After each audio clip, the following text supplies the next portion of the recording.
Kalau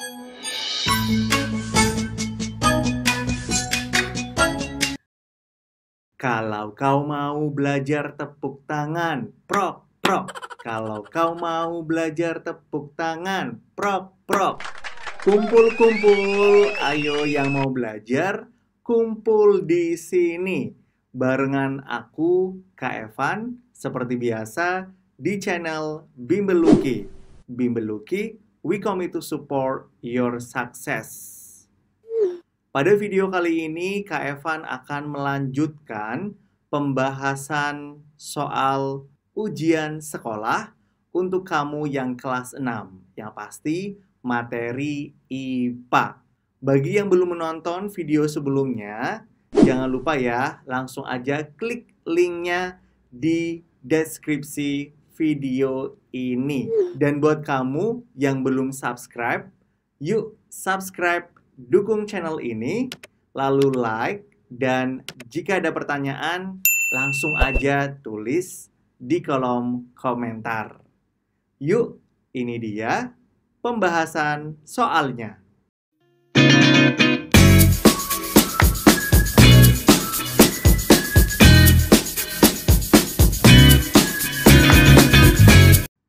Soal selanjutnya nomor 16 dan 17. Nomor 16, seseorang penjual sembako menakar 1 liter minyak goreng dengan gayung takar, lalu mengemasnya dalam kantong plastik. Sifat benda yang dimanfaatkan dalam kegiatan ini adalah titik-titik-titik. A. Mengalir dari tempat tinggi ke tempat rendah.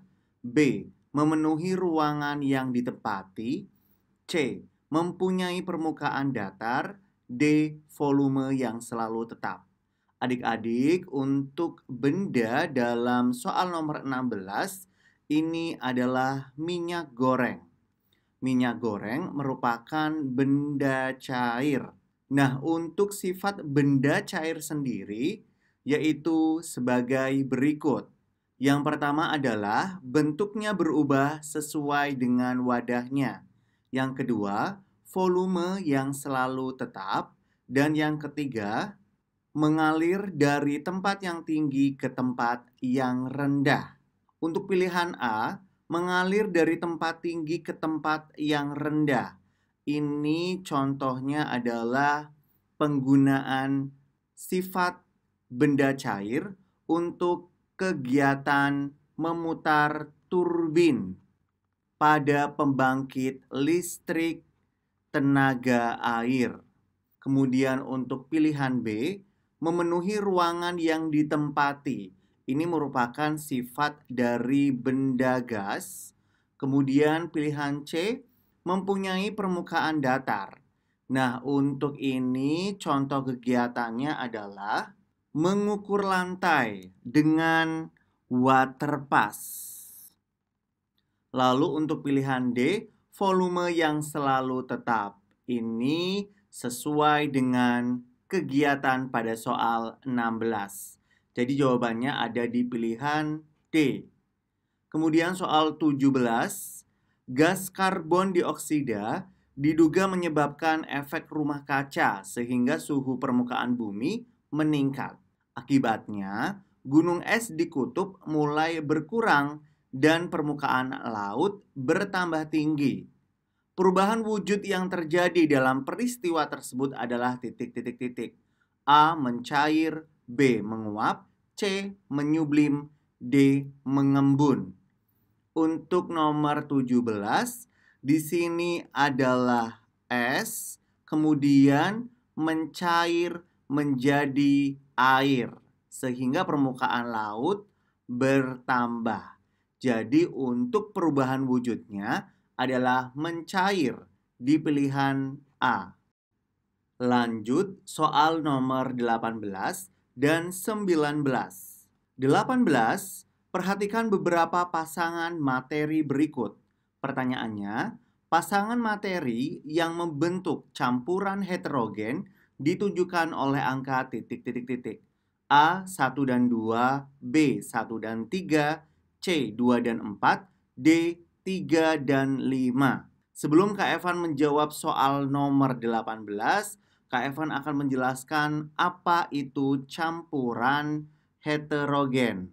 Campuran heterogen adalah campuran yang komponennya tidak bercampur dengan merata. Untuk nomor 1, air dan tepung beras, ini merupakan contoh dari campuran heterogen. Kak Evan tulis di sini campuran heterogen. Sedangkan untuk nomor 2, asam cuka dan gula, ini merupakan contoh dari campuran homogen.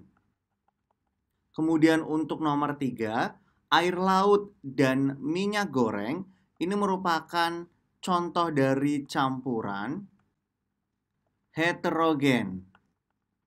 Dan nomor 4, air dan garam kapur, ini merupakan contoh dari campuran homogen. Nah, dari penjelasan Kak Evan pasti sudah tahu kan jawabannya? Ada di pilihan B, yaitu 1 dan 3. Kemudian untuk soal nomor 19, kegiatan atau peristiwa di bawah ini yang merupakan contoh dari penerapan perpindahan panas secara konveksi adalah titik-titik-titik.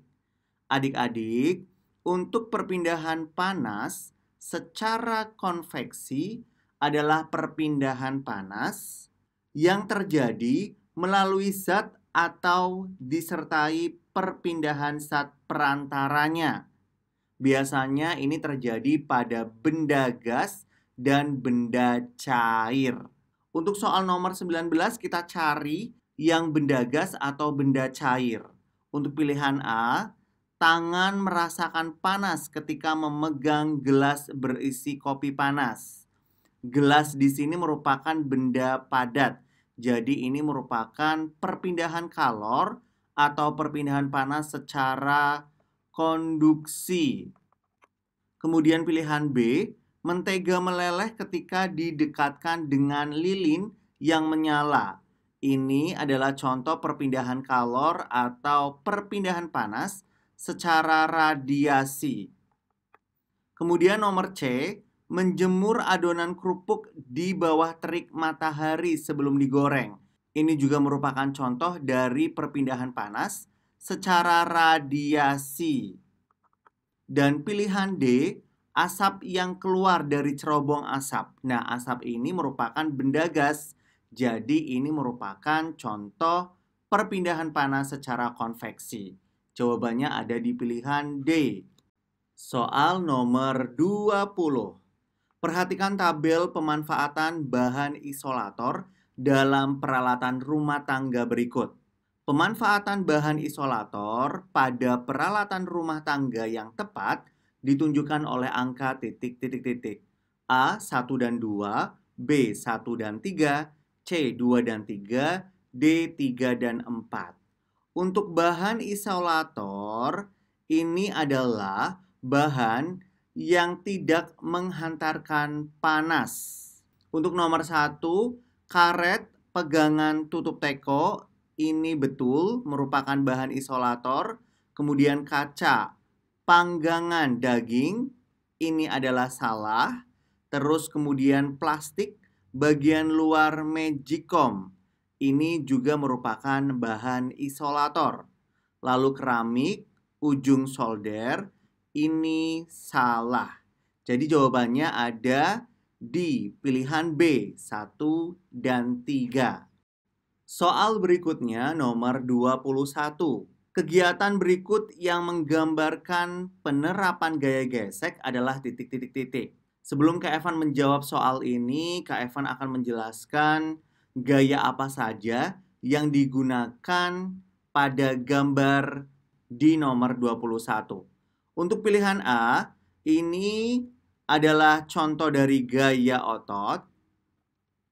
Kemudian pilihan B, ini merupakan contoh dari gaya magnet. Dan pilihan C, ini korek api merupakan contoh dari gaya gesek. Dan pilihan D ini adalah buah jatuh dari pohonnya, merupakan contoh dari gaya gravitasi. Jadi untuk jawaban nomor 21 ada di pilihan C. Berikutnya soal nomor 22. Ragil menyiapkan 2 balon dan 2 botol plastik sejenis. Kemudian, Ragil memasang balon tersebut pada mulut botol plastik kosong, seperti pada gambar di samping.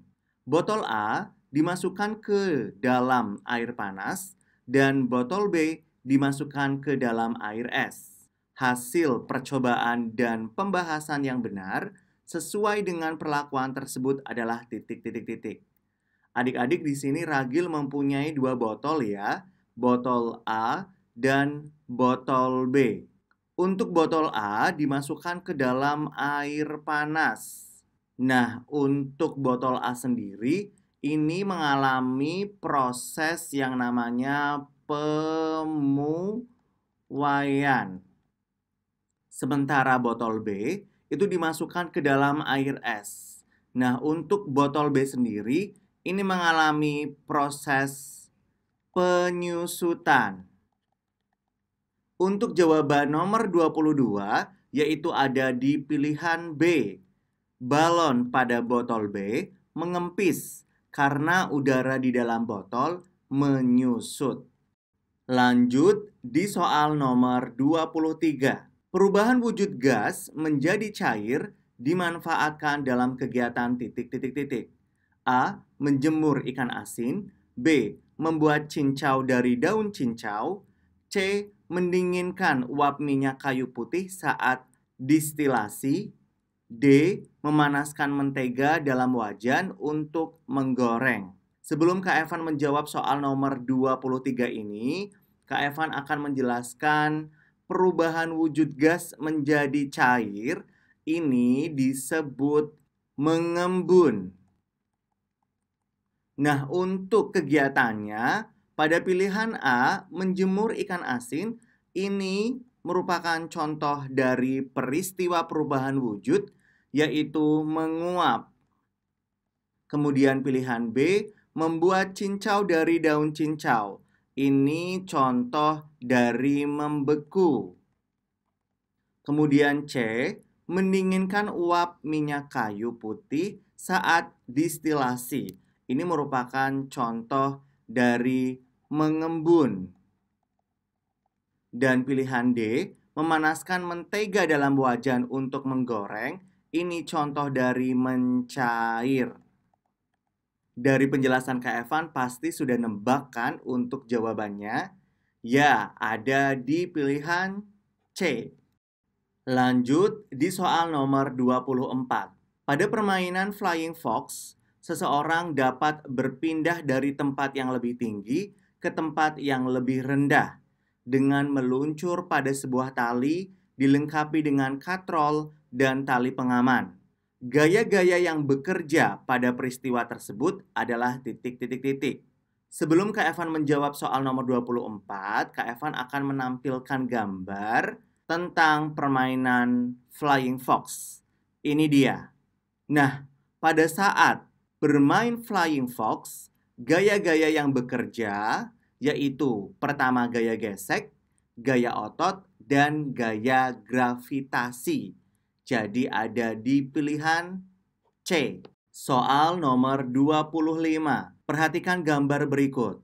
Pertanyaannya, sifat magnet yang ditunjukkan oleh gambar A dan B secara berurutan adalah titik-titik-titik. Kita lihat untuk gambar A dan gambar B. Pada gambar A, ini ada sebuah magnet, terus ada kaca dan paku. Di sini menunjukkan walaupun terdapat kaca sebagai penghalang, itu tidak menghilangkan sifat magnet terhadap paku. Untuk gambar B, di sini terdapat gambar magnet, kertas, dan paku. Bisa dilihat yang ditarik oleh magnet ini hanya paku, sedangkan kertas tidak dapat ditarik oleh magnet. Jadi sifatnya adalah magnet menarik benda-benda tertentu. Ada di pilihan C. Nomor 26. Pada sebuah rumah terdapat 4 ruangan. Ruangan tersebut diberi nama A, B, C, dan D. Dengan penerangan di masing-masing ruangan, jika lampu ruangan A dipadamkan, maka lampu di ruangan C ikut padam. Tetapi lampu di ruangan lainnya tetap menyala. Jika lampu ruangan D dipadamkan, lampu ruangan B ikut padam. Namun, lampu ruangan A dan C tetap menyala. Jika lampu pada keempat ruangan digambarkan dalam satu rangkaian listrik yang benar adalah titik. Adik-adik, di sini terdapat rumah dengan 4 ruangan yang diberi nama A, B, C, D. Untuk ruang A, itu jika lampunya dipadamkan, maka ruangan C ini juga ikut padam. Berarti A dan C itu pasangan, ya, dan mempunyai rangkaian listrik secara seri. Kemudian, untuk lampu ruangan D, jika dipadamkan, lampu ruangan B juga ikut padam. Nah, untuk B dan D ini juga sepasang, dan rangkaian listriknya ini juga adalah seri.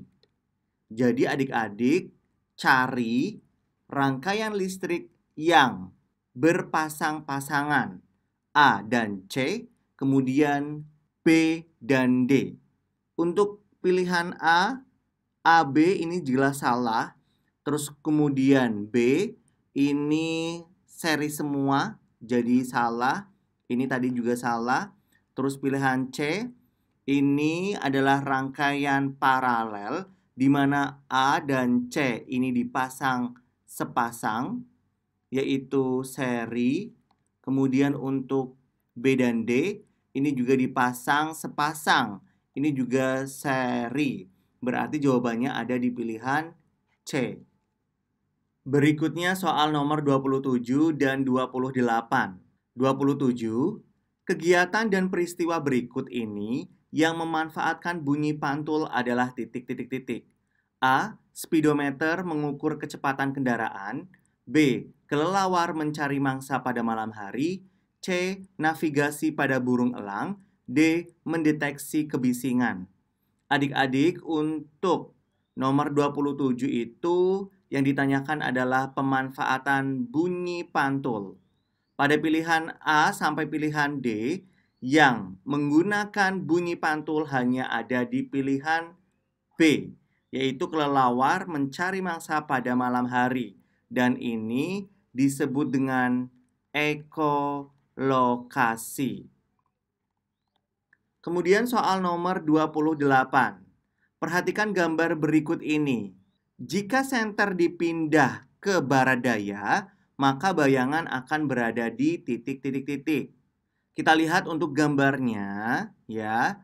Arah cahaya dari senter ini awalnya berada di timur. Kemudian dipindah ke barat daya. Diingat adik-adik, jika bayangan itu selalu berlawanan arah dengan cahaya. Jadi adik-adik tinggal mencari lawan dari arah barat daya. Lawan dari barat daya yaitu timur laut. Ada di pilihan D. Lanjut, kita berada di soal nomor 29. Perhatikan beberapa alat musik berikut. Pertanyaannya, alat musik yang dibunyikan dengan cara digetarkan ditunjukkan oleh angka titik. A, 1 dan 2, B, 1 dan 3, C, 2 dan 3, D, 3 dan 4. Maksud di sini digetarkan adalah digoyangkan, ya. Kak Evan tulis di sini digoyangkan. Kita lihat untuk alat musiknya. Pada gambar nomor 1, ini bernama cello. Untuk selo sendiri dimainkan dengan cara digesek. Lalu untuk nomor 2, ini bernama angklung. Untuk angklung sendiri dimainkan dengan cara digetarkan. Kemudian untuk nomor 3, ini bernama marakas. Marakas sendiri, cara memainkannya adalah digetarkan. Lalu nomor 4, ini bernama tifa. Untuk tifa sendiri dimainkan dengan cara dipukul. Nah, dari penjelasan Kak Evan pasti sudah tahu kan jawabannya ada di gambar nomor 2 dan gambar nomor 3. Jadi, jawaban yang benar ada di pilihan C. Selanjutnya nomor 30. Perhatikan gambar alat-alat berikut. Alat yang di dalamnya terjadi perubahan energi yang sama saat digunakan terdapat pada angka titik-titik-titik. A1 dan 2, B1 dan 3, C2 dan 3, D2 dan 4. Untuk pertama, ini adalah setrika. Kemudian nomor 2 ini adalah blender. Dan nomor 3 ini merupakan gambar dari solder. Nomor 4 ini gambar dari laptop. Nah, untuk setrika sendiri, perubahan energi dari listrik menuju ke panas. Kemudian untuk blender, ini perubahan energinya adalah listrik ke gerak. Kemudian untuk solder sendiri, ini perubahan energinya dari listrik menjadi panas. Dan untuk nomor 4 yaitu laptop, ini perubahannya dari energi kimia karena dia dari batu baterai menjadi cahaya dan bunyi. Jadi jawabannya ada di pilihan B, yaitu 1 dan 3.